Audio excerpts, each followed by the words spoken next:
నమస్తే welcome to నియోజకవర్గ ముఖచిత్రం. రాష్ట్రంలో మారిన రాజకీయ పరిస్థితుల నేపథ్యంలో అసెంబ్లీ ఎన్నికల పోరు ఎలా ఉండబోతోంది? కాంగ్రెస్ బీఆర్ఎస్ మధ్య ద్విముఖ ఉండనుందా? లేక కాంగ్రెస్ బీజేపీ మధ్య టఫ్ ఫైట్ సాధ్యమా? లేక మూడు పార్టీల మధ్య త్రిముఖ పోరు తప్పదా? ఓటర్లు ఎవరికి జై కొట్టనున్నారు? ఎవరిని ఇంటికి పంపనున్నారు? Let's watch on.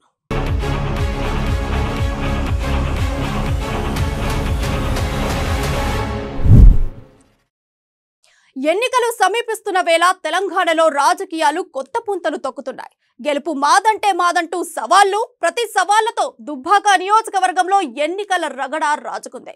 దుబ్బాక గడ్డపై మరోసారి కాషాయం జెండా ఎగరవేయాలని బీజేపీ ఉవ్విర్లూరుతుంటే తిరిగి పట్టు కోసం బీఆర్ఎస్ ప్రయత్నాలు ముమ్మరం చేసింది. ఈసారి ఎలాగైనా దుబ్బాకలో తమ ముద్ర వేయాలని హస్తం పార్టీ కసరత్తులు మొదలుపెట్టింది. దీంతో ఈసారి దుబ్బాకలో దుమ్ము దులిపేదెవరనేది ఉత్కంఠగా మారింది.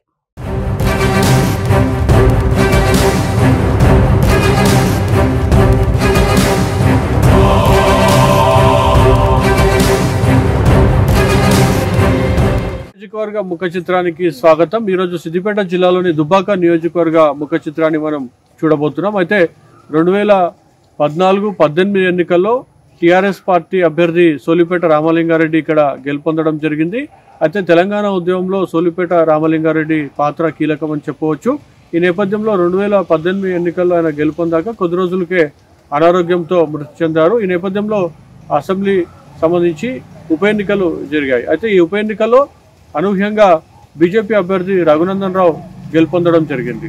అయితే అభివృద్ధి నినాదంతో మాత్రమే రఘునందన్ గట్టెక్కారు. అయితే టీఆర్ఎస్ 2వ స్థానంలో ఉండగా కాంగ్రెస్ పార్టీ మాత్రం 3వ స్థానానికి దిగజారినటువంటి పరిస్థితి దుబ్బాక నియోజకవర్గంలో ఉంది. అయితే దుబ్బాక నియోజకవర్గంలోంచి గెలిచినటువంటి బీజేపీ అభ్యర్థి రఘునందన్ రావు అనేక హామీలు ఇచ్చారు. ముఖ్యంగా నిరుద్యోగంతో పాటు పక్కనే ఉన్నటువంటి మల్లన్న సాగర్ భూ బాధితులకు పెద్ద ఎత్తున పరిహారం ఇప్పించడంతో పాటు యువతకు ఉపాధి కల్పిస్తామని చెప్పి కూడా చెప్పడం జరిగింది. మరోవైపు రాష్ట్ర ప్రభుత్వం నిధులు ఇవ్వకుంటే కేంద్ర ప్రభుత్వం నుంచి నిధులు తీసుకొచ్చి దుబ్బాకలో అభివృద్ధి ఏంటో చూపిస్తానని చెప్పినటువంటి పరిస్థితి ఉంది.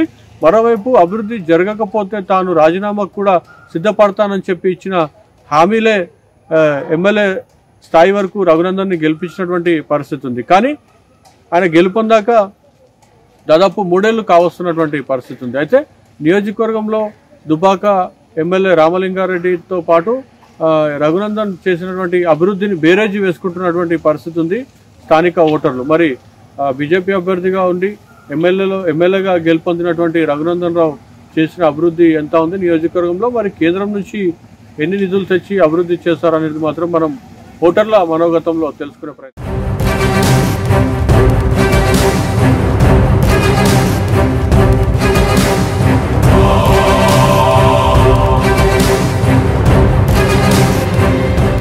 సిద్దిపేట జిల్లా దుబ్బాక నియోజకవర్గంలో తెలంగాణ ఉద్యమ గడ్డగా గుర్తింపుంది. ఇక్కడ టీఆర్ఎస్ కు ఎదురు లేదనే చెప్పాలి. ఆ ప్రభావం 2018 ఎన్నికల వరకు కొనసాగింది. సిట్టింగ్ ఎమ్మెల్యేగా ఉన్న దివంగత ఎమ్మెల్యే సోలిపేట రామలింగారెడ్డి తెలంగాణ ఉద్యమంలో పలు దఫాలుగా టీఆర్ఎస్ ఎమ్మెల్యేలు రాజీనామాలు చేసినప్పటికీ ప్రతిసారి ఎమ్మెల్యే రామలింగారెడ్డి గెలుస్తూ వచ్చారు. 2018 ఎన్నికల్లోనూ గెలిచిన కొద్ది నెలలకే సోలిపేట రామలింగారెడ్డి అనారోగ్యంతో మృతి చెందడంతో టీఆర్ఎస్ పార్టీకి తీరని నష్టాన్ని తెచ్చిపెట్టింది.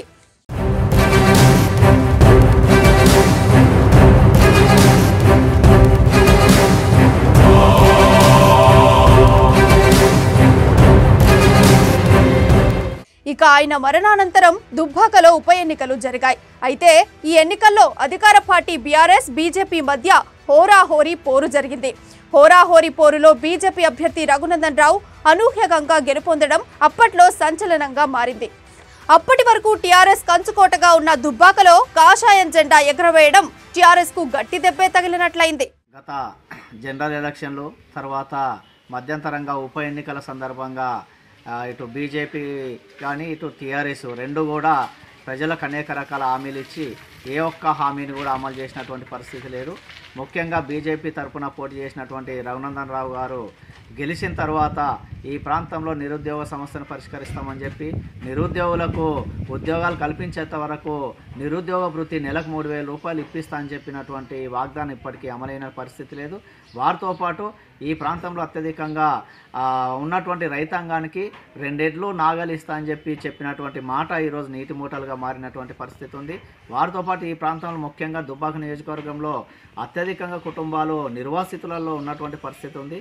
ఈ నిర్వాసితులకు ఎకరానికి 15 లక్షల రూపాయలు మల్లన్న సాగర్ నిర్వాసితులకు ఇప్పిస్తా అని చెప్పి, కెనాల్లో పోయినటువంటి వాళ్ళకు కూడా అదే పద్ధతిలో ఇప్పిస్తా అని చెప్పి, లేకుంటే నేను వెంటనే రాజీనామా చేస్తా అని చెప్పి హామీ ఇచ్చి గెలిచిన తర్వాత ఈరోజు రైతులను, నిరుద్యోగులను, అటు నిర్వాసితులను పట్టించుకున్నటువంటి పరిస్థితి లేదు. వారితో పాటు కేంద్రం నుంచి అనేక రకాల నిధులు తీసుకొచ్చి దుబ్బాక నియోజకవర్గాన్ని అనేక రకాలుగా అభివృద్ధి చేస్తా అని చెప్పి 1 పైసా అభివృద్ధి కూడా చేసినటువంటి పరిస్థితి లేదు. కేంద్రం నుంచి 1 రూపాయి కూడా నిధులు తీసుకొచ్చి దుబ్బాక నియోజకవర్గాన్ని అభివృద్ధి చేసినటువంటి పాపన పోలేదు ఎమ్మెల్యే గారు. సీన్ కట్ చేస్తే కేంద్ర ప్రభుత్వ నిధులతో అభివృద్ధి చేస్తామనే నినాదంతో ఉప ఎన్నికల బరిలో దిగిన రఘునందన్ రావు గెలిచాక ఆ మాటే మార్చారని విమర్శలు సైతం గుప్పుమంటున్నాయి. మరోవైపు యువతకు ఉపాధి కల్పించడమే కాకుండా నియోజకవర్గ పరిధిలో నిర్మించిన మల్లన్న సాగర్ భూపాదితులకు న్యాయం చేస్తానని హామీ ఇచ్చారని, ఆ హామీ కూడా నెరవేరలేదనే విమర్శలు వస్తున్నాయి. ఇక తాను ఇచ్చిన హామీలను విస్మరిస్తే ఎమ్మెల్యే పదవికి రాజీనామా చేస్తానన్న రఘునందన్ రావు ఇచ్చిన మాటను నిలబెట్టుకోవాలని బీఆర్ఎస్ నేతలు ఎదురుదాడికి దిగుతున్నారు.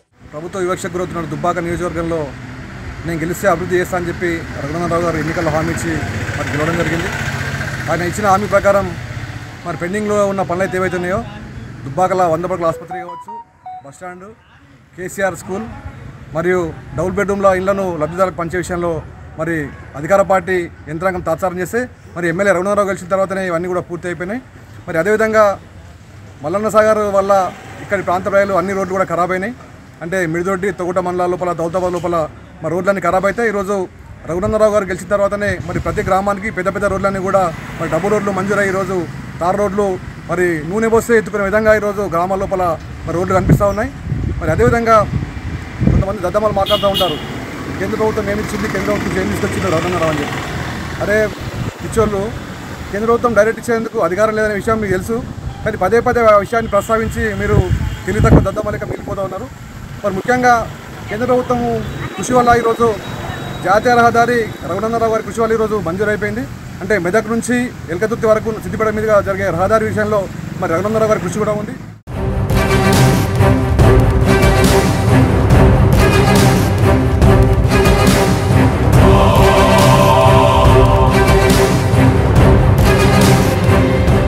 ఇక కాంగ్రెస్ విషయానికొస్తే పార్టీ నుండి బరిలో దిగిన మాజీ మంత్రి ముత్యం రెడ్డి కుమారుడు శ్రీనివాస్ రెడ్డి సిద్ధంగా ఉన్నట్లు సమాచారం.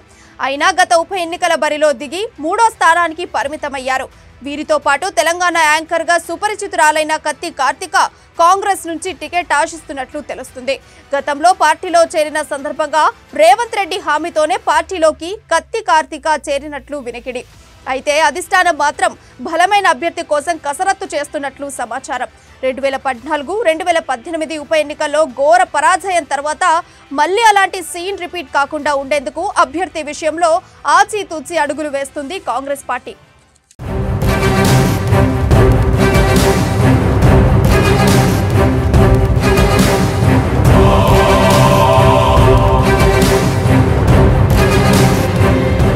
అయితే ఈసారి దుబ్బాక ఎన్నికల్లో బరిలో కొత్త ముఖాలు కనిపించనున్నట్లు వార్తలు వినిపిస్తున్నాయి. బీఆర్ఎస్ నుంచి మెదక్ ఎంపీ కొత్త ప్రభాకర్ రెడ్డి అసెంబ్లీ ఎన్నికల్లో బరిలో దిగేందుకు ఇప్పటికే ప్లాట్ఫామ్ సిద్ధం చేసుకున్నట్లు సమాచారం. నియోజకవర్గంలో యువతను మంచిగా చేసుకునేందుకు ఉచిత డ్రైవింగ్ లైసెన్స్ స్కీమ్ను ఆయన ప్రారంభించారు. అయితే ఇది గమనించిన ఎమ్మెల్యే రఘునందన్ రావు తను కూడా యువతకు ఉచిత డ్రైవింగ్ లైసెన్స్ పథకాన్ని అమలు చేస్తూ బీఆర్ఎస్ కు పోటీగా నిలుస్తున్నారు. ఇదిలా ఉంటే టీఆర్ఎస్ బీజేపీ నేతలు ఇద్దరు ఒకే రకమైన పథకం ప్రారంభించడం నియోజకవర్గంలోనే కాకుండా జిల్లాలో చర్చగా మారింది. అయితే రెండు పార్టీలు హామీలు ప్రజలను ఆకర్షించేందుకు పలు కార్యక్రమాలు చేపడుతూ ముందుకు వెళ్తుంటే కాంగ్రెస్ మాత్రం సైలెంట్ గా ఉండటం ఆశ్చర్యానికి గురిచేస్తుంది.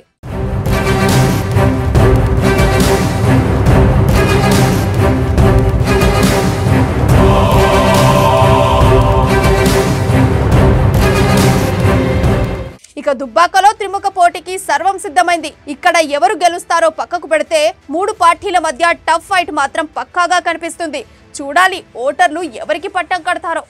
నియోజకవర్గంలో చూసుకున్నట్లయితే రాబోయే అసెంబ్లీ ఎన్నికల్లో మెదక్ ఎంపీగా ఉన్నటువంటి బీఆర్ఎస్ పార్టీ నాయకులు కొత్త ప్రభాకర్ రెడ్డి ఈసారి దుబాక అసెంబ్లీ బరిలో దిగేందుకు సిద్ధమయ్యారు. మరోవైపు బీజేపీ నుంచి రఘునందన్ పేరే వినిపిస్తున్నటువంటి పరిస్థితి ఉంది. అయితే మరోవైపు కాంగ్రెస్ అభ్యర్థిగా శ్రీనివాసరెడ్డి వస్తారా, లేదంటే కత్తి కార్తిక కూడా గతంలో ఎన్నికల్లో పోటీ చేసినటువంటి పరిస్థితి ఉంది. ఆమె యాంకర్గా కూడా ఉన్నటువంటి పరిస్థితి. అయితే ఈసారి టికెట్ కాంగ్రెస్ వైపులో శ్రీనివాసరెడ్డికి వస్తుందా, లేదంటే కత్తి కార్తికకు ఇస్తారనేది మాత్రం వేచి చూడాల్సిన అంశంగా ఉంది. మరోవైపు కేంద్ర నిధులతో అభివృద్ధి చేస్తామని చెప్పి కూడా రఘునందన్ మాట తప్పారని చెప్పి కూడా ప్రధానంగా ఓటర్లు ఆరోపిస్తున్నటువంటి పరిస్థితి. మరోవైపు ఇటీవలే ఏర్పాటైనటువంటి నిర్మించినటువంటి మల్లన్న సాగర్ కూడా రాబోయే అసెంబ్లీ ఎన్నికల్లో పెద్ద ప్రధాన ఎజెండాగా ప్రతిపక్ష పార్టీలకు మారనుంది. ఎందుకంటే పెద్ద ఎత్తున భూ బాధితులు ఉన్నటువంటి పరిస్థితులు, కొందరికి పరిహారం అందింది, మరికొంతమందికి పరిహారం పెద్ద స్థాయిలో రాలేదని చెప్పి కూడా ఆరోపణలు వినిపిస్తున్నటువంటి పరిస్థితుల నేపథ్యంలో ప్రతిపక్షాలు మాత్రం మల్లన్న సాగర్ను ప్రధాన ఎజెండాగా తీసుకోబోతున్నారు.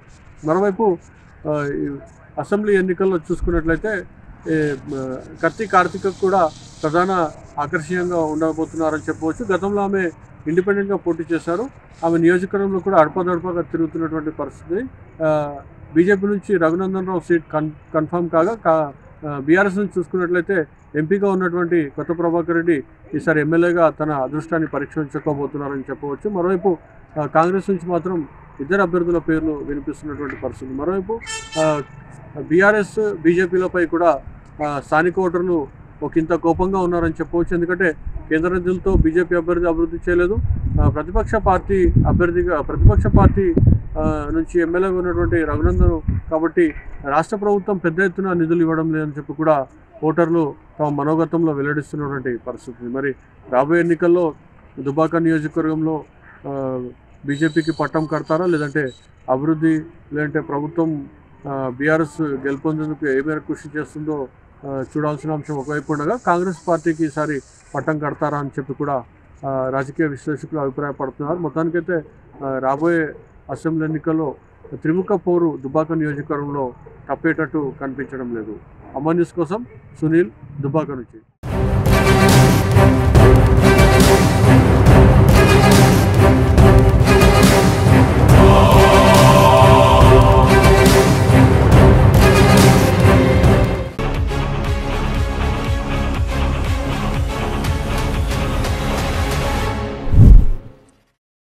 పరకాల నియోజకవర్గ సెంటిమెంట్ ను సిట్టింగ్ ఎమ్మెల్యే చల్లా ధర్మారెడ్డి తిరగరాస్తారా? ధర్మారెడ్డిని ఓడించడానికి కాంగ్రెస్ సంసిద్ధంగా ఉందా? బీఆర్ఎస్ కాంగ్రెస్ మధ్య టఫ్ ఫైట్ జరుగుతుందా, లేక బీఆర్ఎస్ బీజేపీ మధ్య టగ్ ఆఫ్ జరగనుందా? పరకాలలో పోరు ఎలా ఉండబోతోంది? Let's watch the story. Parakala నియోజకవర్గంలో రాజకీయ వేడెక్కడంతో కూడా టెన్షన్ మొదలైంది. మొత్తానికైతే అసెంబ్లీ ఎన్నికలు దగ్గర పడడంతో 2024లో ఏ పార్టీకి ప్రజలు పట్టం కట్టబోతున్నారు? సిట్టింగ్ ఎమ్మెల్యే చల్ల ధర్మారెడ్డికా, కమలం గుర్తులో కాసే కన్నా జెండా ఎగరబోతుందా, లేదంటే అస్తం గుర్తుకు పట్టం కట్టబోతుందా తెలుసుకునే ప్రయత్నం చేద్దాం.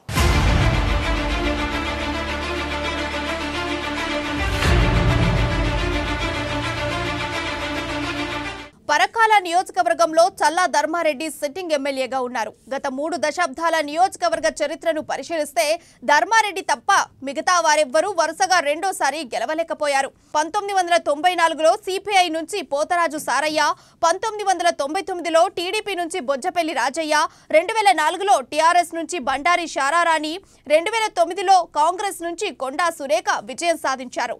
2012లో జరిగిన ఉప ఎన్నికల్లో మొలుగూరి భిక్షపతి టీఆర్ఎస్ అభ్యర్థిగా గెలుపొందారు. ఇక 2014లో జరిగిన ఎన్నికల్లో టీడీపీ నుంచి చల్లా ధర్మారెడ్డి విజయడంకా మోగించారు. ఆ తర్వాత గులాబీ గూటికి చేరిన ఆయన 2018లో వరుసగా రెండోసారి ఎమ్మెల్యేగా విజయం సాధించారు.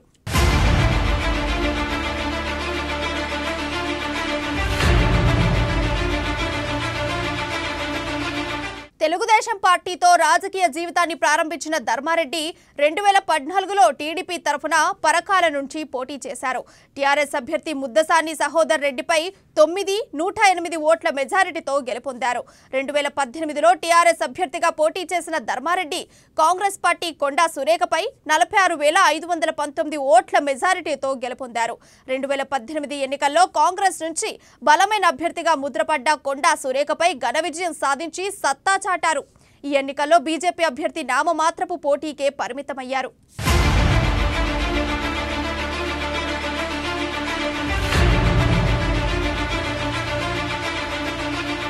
వచ్చే ఎన్నికల్లో బీఆర్ఎస్ నుంచి చల్లా ధర్మారెడ్డి బరిలో నిలవడానికి అస్త్రశస్త్రాలు సిద్ధం చేసుకుంటున్నారు.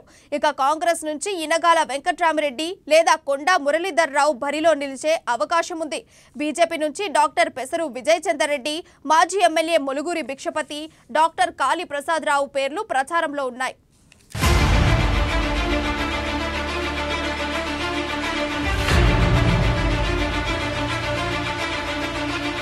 పరకాల నియోజకవర్గంలో ప్రస్తుత సమీకరణాలను బట్టి చూస్తే చల్లా ధర్మారెడ్డిపై తీవ్రమైన వ్యతిరేకత ఉందని టాక్. పార్టీ పరంగా తప్పితే ఆయనకు వ్యతిరేక పవనాలు వేస్తున్నాయని గులాబీ శ్రేణులే గుసగుసలాడుకుంటున్న పరిస్థితి. ప్రభుత్వ అభివృద్ధి సంక్షేమ కార్యక్రమాలు ప్రజలకు చేరువ చేయడంలో ఆయన విఫలమయ్యారనే విమర్శలు వినిపిస్తున్నాయి. అందుకే అధిష్టానం కూడా దిద్దుబాటు చర్యలు చేపట్టి ఆయనకు తలంటిందని సమాచారం. ఇవన్నీ కాంగ్రెస్ కు అస్త్రాలుగా మారాయని ప్రచారం జరుగుతోంది. కాంగ్రెస్ నుంచి బలమైన అభ్యర్థులే బరిలో ఉంటారని ప్రచారం జరుగుతుంది. పిసిసి చీఫ్ రేవంత్ రెడ్డి ఎలాగైనా పరకాలలో కాంగ్రెస్ జెండాను రెపరెపలాడించాలని కృతనిశ్చయంతో ఉన్నారట. అందుకే ఇనగాల వెంకట్రామిరెడ్డి లేదా కొండా మురళీధర్ రావుల్లో ఒకరికి ఛాన్స్ ఇచ్చే అవకాశం ఉందని టాక్. ఒకప్పుడు బీజేపీ కూడా ఇక్కడ గెలిచింది కాబట్టి ఇక్కడ ఆ పార్టీకి కూడా కొంత ఓటు బ్యాంక్ ఉంది. బీజేపీ నుంచి డాక్టర్ పెసరు విజయ్ చందర్ రెడ్డి, మాజీ ఎమ్మెల్యే ములుగురి భిక్షపతి, డాక్టర్ కాళీ ప్రసాద్ రావు బరిలో నిలుస్తారని టాక్. బీజేపీ నుంచి వినిపిస్తున్న ఈ ముగ్గురు బలమైన వారే కావడం గమనార్హం.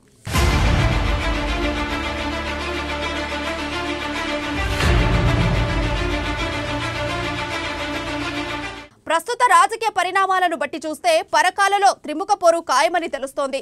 బీఆర్ఎస్, కాంగ్రెస్, బీజేపీలో ప్రతి పార్టీకి ఇక్కడ నేతలు క్యాడర్ బలంగానే ఉన్నారు. అందుకే నెక్ టు నెక్ ఫైట్ తప్పదని టాక్. ముఖ్యంగా ఇప్పటికే 2 సార్లు గెలిచిన ధర్మారెడ్డికి మూడోసారి గెలవడం అంత ఈజీ కాదన్న వాదన వినిపిస్తోంది. కాంగ్రెస్, బీజేపీలో ఏదో ఒక పార్టీని నిలువరిస్తే తప్ప ఆయన గట్టెక్కే అవకాశాలు లేవని సమాచారం. కాంగ్రెస్ నుంచి కొండా మురళీధర్ రావు పోటీలో ఉంటే ధర్మారెడ్డికి పోరు మరింత జటిలం కావచ్చన్న వాదన వినిపిస్తోంది.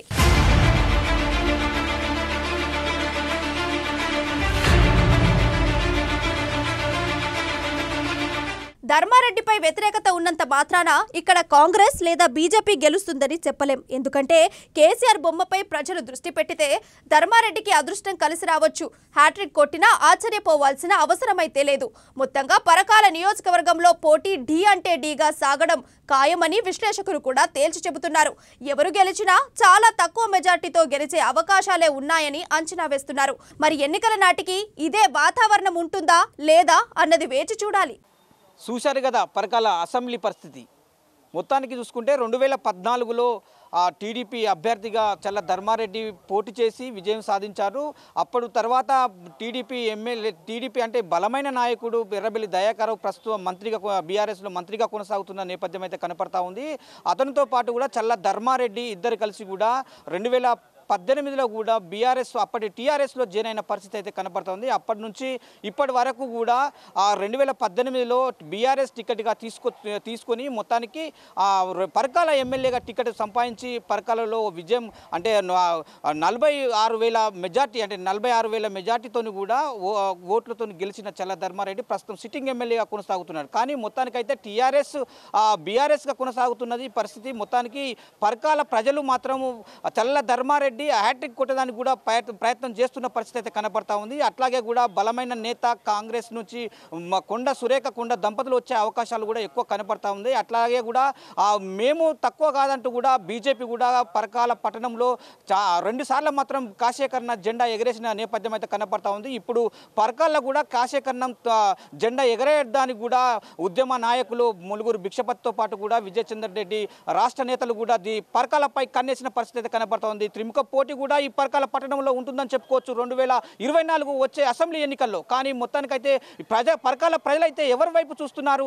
ఇటు సిట్టింగ్ ఎమ్మెల్యే ప్రస్తుతం బీఆర్ఎస్ ప్రభుత్వానికి సిట్టింగ్ ఎమ్మెల్యేకే పట్టం కట్టబోతున్నారా, లేక బీజేపీ కాశీకరణ జెండా ఎగరబోతుందా, లేదా హస్తం గుర్తు అభ్యర్థిని గెలవబోతున్నారని చెప్పి కూడా ప్రజల మనోభావాన్ని 3 త్రిముఖ పోటీ మాత్రం పరకాల పట్టణంలో ఉంటుందని చెప్పుకోవచ్చు. కానీ 2024లో గెలుపు ఎవరి వైపు చూస్తుందని చెప్పి కూడా వేచి చూడాల్సిన పరిస్థితి అయితే కనపడతా ఉంది. ఇది మొత్తానికి పరకాల అసెంబ్లీ పరిస్థితి. కెమెరా పర్సన్ బాలుతో స్వామి, అమ్మా న్యూస్, వరంగల్.